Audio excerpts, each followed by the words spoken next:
ఒక గుడ్డివాడి కోసం ఆచార్య చాణక్యుల వారు ఈ విధంగా చెబుతూ ఉన్నారు.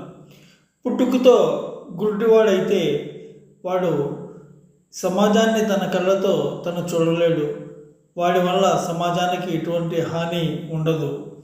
కానీ కామ కోరికతో, మద్యం మత్తుతో మత్తెక్కిన కామాంధులు మరియు తాగుబోతుల వల్ల ప్రపంచం చాలా నష్టపోతుంది. ఆ మత్తులో ప్రపంచం వారికి కనిపించదు. ఈ సమాజం ఏమీ చూడట్లేదు అనుకుని ఆ మత్తులో కళ్ళు బయర్ల కమ్మి ఒక గుడ్డివాడిలా తయారై సమాజానికి వారు చేసే హాని చాలా హాని.